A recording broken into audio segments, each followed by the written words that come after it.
6 నెలల్లో పెళ్లి పథకంలో చేరండి. మీ ప్రియమైన వారికి 6 నెలల్లో పెళ్లి చేయండి. కృష్ణ సాయి బ్రాహ్మణ వివాహ పరిచయ వేదిక బ్రాహ్మణులకు మాత్రమే. మరిన్ని వివరాలకి కాల్ 8885592015 లేదా 90003339.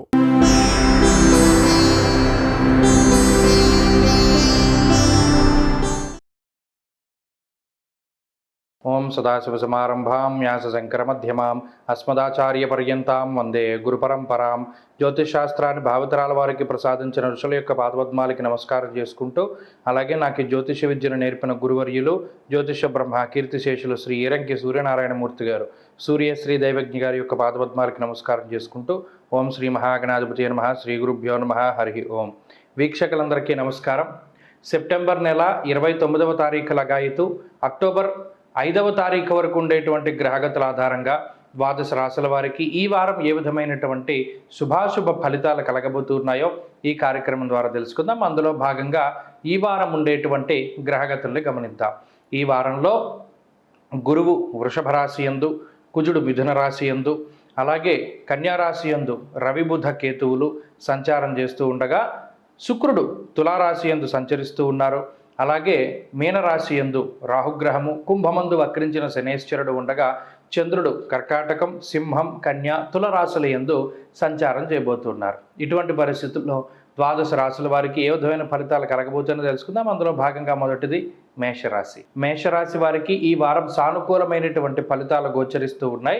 2వ స్థానమందు గురుగ్రహం యోగిస్తూ ఉండడం, 3వ స్థానంలో కుజుడు అనుకూలంగా ఉండడం, 6వ స్థానంలో రవి బుధులు అనుకూలించడం వల్ల ఈ రాశి వారికి 4 నుండి 5 గ్రహాల తాలూకు శుభ ఫలితాలు ఈ వారంలో కనబడుతూ ఉన్నాయి. ప్రత్యేకించి వ్యయస్థానముందు ఉన్నటువంటి రాహుగ్రహము, 7వ స్థానముందు ఉండేటువంటి శుక్రుడు, ఈ 2 గ్రహాలు కూడా కొంత అస్థిరత్వాన్ని సూచిస్తూ ఉన్నాయి. అనగా ఈ వారంలో తీసుకునేటువంటి నిర్ణయాలన్నీ కూడా అస్పష్టంగా ఉంటూ ఉండడము, దేని మీద కూడా తగినటువంటి క్లారిటీ లేకపోవడం అనేటువంటి విషయాన్ని ఈ వారంలో గమనించవచ్చు. అయితే కుటుంబ సభ్యులతో కానీ, జీవిత భాగస్వామితో కానీ చిన్నపాటి మాట పట్టింపులను సైతం ఈ గ్రహస్థితి సూచిస్తూ ఉన్నది. నిలకడలేనటువంటి తత్వంతో పాటుగా చంచలమైనటువంటి స్థితి, అనగా ప్రయాణాలు అధికంగా చేసేటువంటి పరిస్థితులకి కూడా ఈ గ్రహస్థితి కారణమవుతూ ఉంటుంది. కొన్ని సందర్భాలలో మీకు సంబంధం లేకపోయినప్పటికీ కొన్ని విషయాలలో ధనాన్ని ఖర్చు పెట్టవలసినటువంటి పరిస్థితులు సైతం ఈ వారంలో మేషరాశి వారికి కనబడుతూ ఉన్నాయి.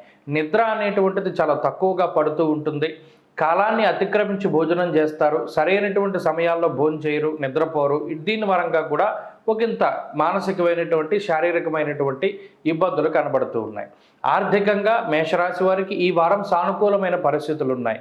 మీకు వచ్చేటువంటి ఆదాయ మార్గాలు చక్కగా, వాటి ద్వారా ఆదాయాన్ని మీరు ఆర్జించగలుగుతారు. అలాగే ఆదాయాన్ని మీరు పెంచుకునేటువంటి ప్రయత్నాలు చేస్తే అవి కూడా మీకు సత్ఫలితాలని ఇస్తూ ఉన్నాయి. అంతేకాక ఉద్యోగ వ్యాపారాలకు సంబంధించినటువంటి విషయాలు సానుకూలంగా ఉన్నాయి. ఉద్యోగంలో లేదా వ్యాపారంలో శ్రమ అధికంగా ఉన్నప్పటికీ కూడా ప్రతిఫలం అనేటువంటిది చక్కగా లభించడానికి అవకాశం ఉంటుంది. పై అధికారులతోటి సఖ్యత బాగుంటుంది. అలాగే ఆరోగ్య పరిస్థితులు కొంత మిశ్రమంగా గోచరిస్తూ ఉన్నాయి.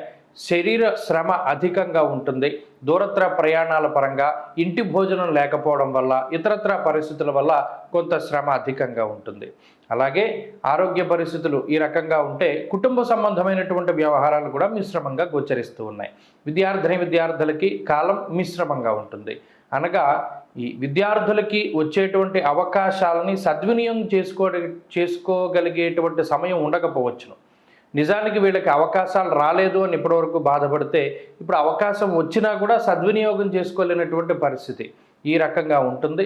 అలాగే స్త్రీలకు సైతం ఈ గ్రహస్థితి కొంత మిశ్రమంగానే గోచరిస్తూ ఉన్నది. ఆరోగ్యం పట్ల శ్రద్ధ అవసరం.